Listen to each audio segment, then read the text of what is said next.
esta hora le damos la bienvenida en este espacio al ministro de Gobierno, Henry Cucalón. Gracias por estar con nosotros. Buenos días. Muy buenos días, Liz. Muy buenos días con todos los televidentes.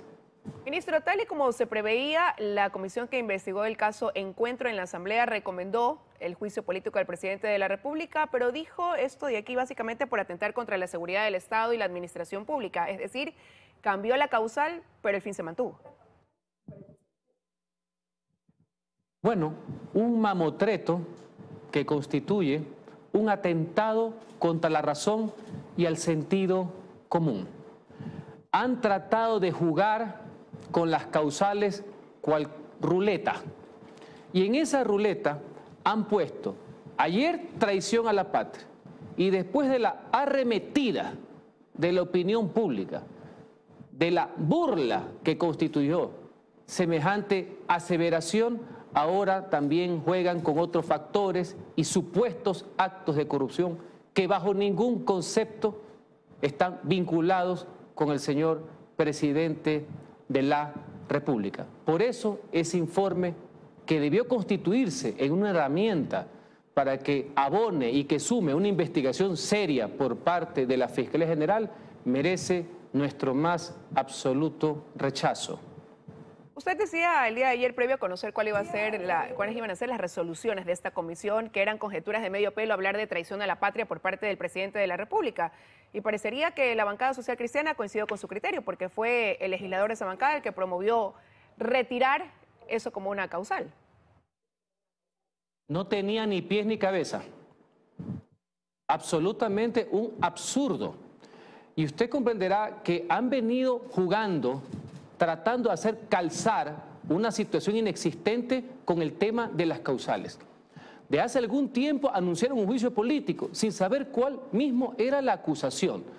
Ayer, después que pusieron, que sacaron, modificaron el informe, inclusive se vieron en la necesidad de retirar esa acusación de traición a la patria. Eso da pie para dar cuál es el nivel de poca seriedad, por decirlo menos, que un tema tan importante como sería el procesamiento de un presidente de la República lo han llevado a cabo en esa comisión. Ministro, pero los argumentos que tienen ellos para establecer sí como causal de juicio político el hecho de que hayan delitos contra la seguridad del Estado y de la administración pública, los sustentan, dicen ellos, en el hecho de que hay funcionarios públicos que ahora forman parte de investigaciones de peculado, de cohecho, y por otro lado dicen también que el presidente en su momento conoció de esta investigación del narcotráfico y que sin embargo pues dejó pasar ese tema. No son argumentos, son ocurrencias, que no es lo mismo. Una serie de conjeturas y de suposiciones que yo quisiera ser bastante preciso. Inclusive quienes denunciaron esto, lo cual es absolutamente válido y saludo. Ninguno ha manifestado que hay un vínculo con el presidente de la República. Eso debe quedar bastante claro.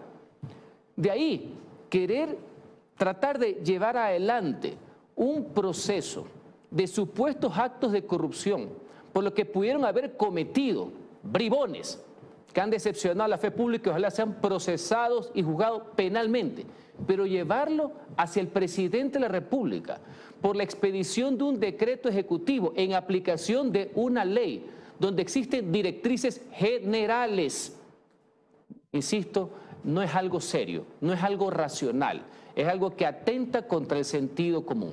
Ahora, pero veamos los escenarios, ¿no? Una vez que esto es recomendado por esta comisión, deberá pasar al Pleno de la Asamblea y ahí reunir 70 votos. Y luego de eso un legislador, en caso de que así fuera, pues promover el que se inicie este juicio político.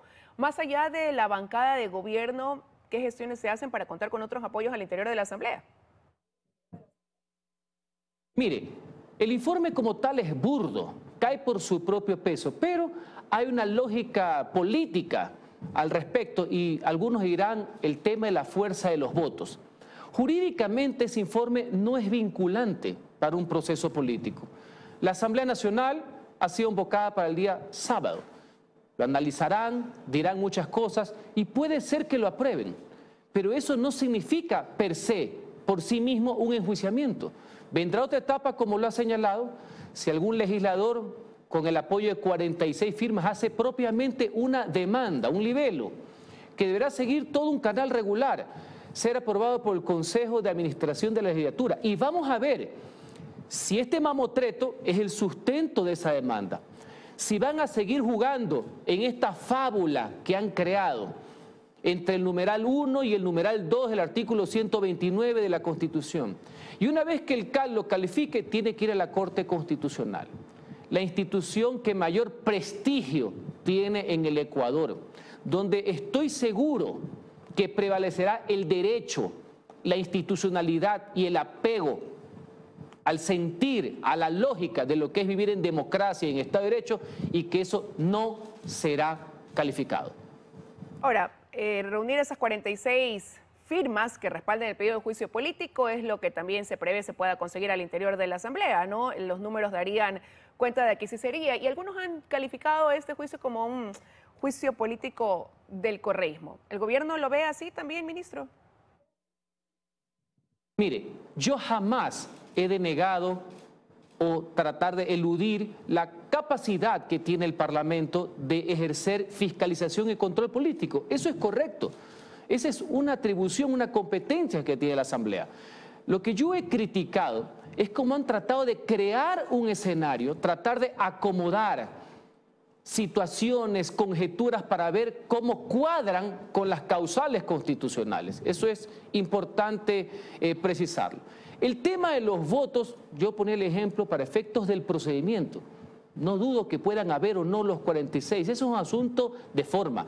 Aquí lo importante es que tengamos los argumentos jurídicos y políticos para una defensa de lo que es un verdadero sainete que distrae al Ecuador de los verdaderos y graves problemas que estamos viviendo y que lamentablemente le hace el juego al verdadero tema que tenemos que tratar, que es el crimen organizado en el país.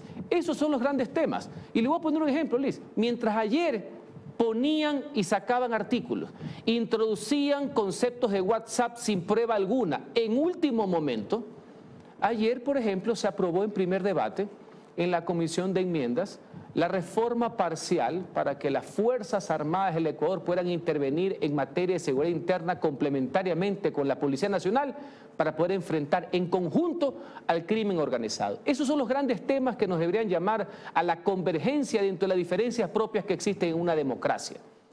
Sí, pero no lo hacen acogiendo plenamente tampoco esa propuesta del Ejecutivo, sino más bien un planteamiento de esa mesa legislativa, lo que también lleva a pensar que no hay esa acogida o apertura total para lo que proviene desde el Ejecutivo, ¿no?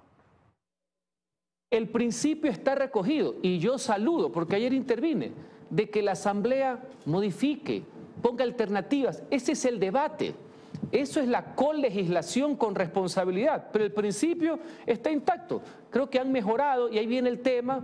Ojalá en el Pleno haya muchos aportes, intervenciones, porque hay un enemigo en común, que es el crimen organizado. Yo creo que este puede ser un ejemplo de la verdadera unidad de propósitos y una clara demostración que pese a muchísimas cosas puede haber acuerdos puntuales, lo que yo denomino un acuerdo sobre lo fundamental, y en este caso a favor de la seguridad ciudadana. Pero realmente confían que así pueda ser porque evidentemente se está cumpliendo un proceso al interior de la Asamblea, tienen que tratar el tema en primer debate, en segundo debate, pero ¿no le preocupa el resultado que pueda seguir siendo un no hacia lo que el gobierno necesita como herramientas? En este caso, claro, enfocado al tema de seguridad. Sería un no a la ciudadanía.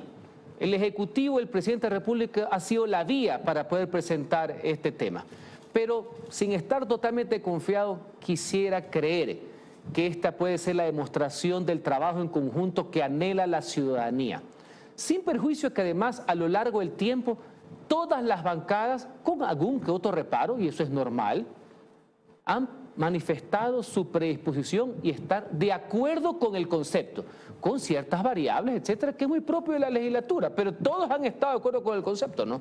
Luchar contra el crimen organizado y que las Fuerzas Armadas, sin necesidad de estado de excepción, puedan intervenir, colaborar y labores complementarias con la Policía Nacional, no para reemplazar en temas de delincuencia común, que fue una de las cosas que ayer precisamos en el debate en la mesa. Y habrá que ver, ministro, cómo se avanza en ese tema, ¿no? Pero lo cierto es que el año pasado hubo un intento por parte de un grupo de la Asamblea de tratar de promover la salida del presidente Guillermo Lasso. Esta vez ya ustedes anticipaban que podían resolver, recomendar esta comisión el juicio político, donde además han sumado estas voces de que el presidente renuncie. Y la presidenta de la comisión ayer le decía, no se aferre el cargo para que no provoque la ira del pueblo. El presidente Guillermo Lasso se está aferrando al cargo como ella lo mencionaba el día de ayer. Bueno, desde el primer día de mandato han sucedido los hechos que acabas de citar. Ya esta es una nueva intentona de aplicación de artículos constitucionales para ver cómo el presidente de la República deja su cargo que fue confiado por el voto popular y legitimado, obviamente, en las urnas. Y sí he escuchado las declaraciones en mención, se han inventado otra causal, que porque creen que un presidente no está haciendo lo que ellos quieren o porque X o Y medidas de popularidad ya resulta que tiene que renunciar por el antojo de una persona. Mire, aquí hay un mandato que cumplir, aquí hay una responsabilidad, aquí hay un gobierno que está trabajando, hay un gobierno que tiene que mejorar muchas cosas, pero el hecho de que algunas personas quisieran de manera concertada con varios escenarios que están sueltos por ahí, tener un final abrupto de un régimen constitucional, eso es algo que nosotros no lo podemos permitir, es algo que no lo podemos tolerar. Más cuando algunos actores políticos no solamente piden una renuncia, que no se va a dar, sino que le piden a la Asamblea Nacional, no importa el fundamento, no importa la lógica, no importa las causales, activen cualquier vía para que el presidente no continúe. Sin embargo, tienen la audacia, por decirlo menos, de exigirle al presidente que no utilice ninguna de las herramientas, atribuciones y competencias que le da la misma Constitución para poder enfrentar estos desafíos. Es decir, quieren una pelea donde una de las personas esté con las manos atadas. Esa es la realidad que hay en esta cuestión política. Pero lo de fondo es que tenemos que concentrarnos en los graves y acuciantes problemas que tienen los ciudadanos, la preocupación de los ciudadanos y no los ajustes de cuentas entre políticos. Pero hoy no solamente los mensajes quizás o los pedidos llegan desde la Asamblea. Mire usted cómo la CONAIE dice el 8 de marzo irán a esta movilización en el marco del Día de la Mujer, pero ya adelantan o le dicen al presidente, iríamos a un paro si es que decide ejecutar la muerte cruzada. Le hacen esa advertencia, ¿no? A eso justamente me refería y también quiero ser puntual al respecto. No solamente que la Constitución ampara el derecho a protestar, también el sentido común, el derecho a movilizarse, a expresar sus diferencias, y eso está bien. Hay días conmemorativos, hay días de jornada de protesta, eso es correcto. Lo que la ciudadanía no quiere, no es que es el gobierno, la ciudadanía no quiere que bajo cualquier pretexto o bajo cualquier escenario forjado, en pocas palabras, se intente algún tipo de paralización, que ya sabemos a qué es lo que conlleva, al caos, al vandalismo, a la violencia, a la anarquía, que eso los ciudadanos no quieren. No se puede poner como una propuesta el caos cuando lo que los ciudadanos requieren es estabilidad como una garantía de prosperidad. Que alguien proponga el vandalismo y la anarquía cuando se necesita fortalecer la institucionalidad. Y que otros vengan a decir que una alternativa es la barbarie y la autocracia cuando la gente quiere vivir en democracia con las diferencias que eso conllevan. Así que todo lo que sea manifestaciones y protestas, bienvenido sea. Lo que el país no quiere, lo que el país no tolera es cualquier tipo de levantamiento, paro, porque eso no beneficia a la ciudadanía. Ministro, pero es que se enmarca en esa fecha, ¿no? Esta movilización, pero lo cierto es que es su forma de dar un primer paso a lo que han denominado una mecha encendida, luego de que consideran que después de 4 meses de haber firmado un acta de compromiso para el cumplimiento de acuerdos, estos no se han dado. Y ahí difieren los discursos. El gobierno señala la cantidad de cosas que él ya ha cumplido, pero ellos dicen que es solamente letra en un papel. Bueno, será la ciudadanía que tendrá que juzgar, quienes le juegan al todo o nada, quien donde supuestamente dice que no se ha cumplido, como mero y vulgar pretexto para justificar la politiquería y la desestabilización. Así que esos acuerdos que fueron celebrados después de entablar 90 días de mesas de diálogo y que se lleva más de 4 meses de seguimiento y donde hay organizaciones de la sociedad civil que hacen el acompañamiento a las mismas y donde se sigue trabajando, donde se ha cumplido una parte importante, donde se encuentra en cumplimiento otra parte, pero lo más importante, Liz, de que existe la firme e incólume voluntad de seguir trabajando y de seguir teniendo la mano abierta para un diálogo. Aquí el gobierno no ha cerrado del diálogo, no ha cerrado la posibilidad de seguir en estas mesas de seguimiento propiamente dicho y de seguir trabajando y cumpliendo lo que hace falta, tomando en cuenta que algunos de los temas que tienen un retraso, que son menores, obedecen a que deben actuar con otro tipo de instituciones también del Estado. Hay temas de carácter legislativo, entre otras cosas, pero que tenemos la voluntad, el compromiso de seguir trabajando adelante. Gracias, ministro, por habernos acompañado esta mañana en 24 horas. Que tenga un buen día. Muchísimas gracias. Muy buenos días. Buenos días para ustedes. Henry Cucalón, ministro del Gobierno.